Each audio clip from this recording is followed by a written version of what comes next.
Welcome into Extra Innings. I'm Robyn Brown.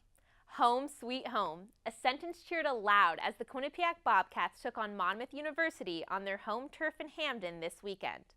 A series defined by timely hitting and tag team pitching allowed the Bobcats to pick up another round of 3 wins, emerging with a clean conference record of 6-0. The weekend began on Saturday by being held scoreless through 5 innings. Sitting in the bottom of the 6th, a breaking ball was elevated far beyond the left field wall by junior Liam Scaffarello, lifting the spirits and the lead in the Bobcats' favor. Never looking back, the Bobcats finished with an 8-3 victory. On to Sunday, the doubleheader commenced again with Quinnipiac trailing. Down 2-0 in the 4th, Brian Moskey and Dylan Lutz, 2 of the Bobcats batting above .300, each hit singles.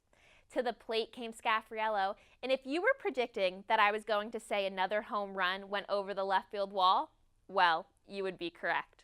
Although Monmouth would tie the game with bases loaded in the 7th, Mike Davis would retire the next batter before Scaffarello would swing again for his 4th RBI of the day. The Bobcats would walk off with their first win of the doubleheader, 4-3. On to the second game. This show is titled Extra Innings, so it would only be fitting that we talk about some extra innings, as the Bobcats' 3rd game of the series went into the bottom of the 11th. Here's where the tag team pitching comes into effect. Senior Mike Davis was standing on the mound in the bottom of the 9th with bases loaded and only 1 out. The velocity being thrown sent the Hawks retreating to the dugout, attaining 1 strikeout and catching a pop-up sent to right field. Shadowing came Andrew Workman, who spun himself a gem, throwing 2 scoreless innings. With the wind picking up speed, it was time for the Bobcats to do the same. In the 11th, Moskey knocked one off the barrel and kicked it into overdrive, diving into second base for the double. We then saw an intentional walk with Scaffarello, as Monmouth did not want to allow history to repeat itself with consecutive walk-offs by the slugger. Although, the next at-bat would be the most important.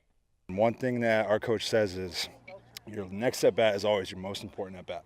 So I went into it clear in my mind thinking I went 5 for 5 for the day. Step in the box, and I needed to, my approach was I needed to be aggressive from the start. Saw a curveball, reached out and just hit it hard. Driving in the game-winning RBI, the Bobcats' record remains untarnished and the Lone Mac program in first place. Here's what head coach John Delaney had to say post-game. Is a huge accomplishment. It also hasn't done anything for us. I mean, we haven't won anything. It's just a record in my eyes. We still have a lot to prove. The Bobcats head on the road for 2 non-conference games before suiting up again in Hamden next weekend, as they will look to prove their dominance against the 5-22 Siena Saints. On behalf of Q30 Sports, I'm Robyn Brown.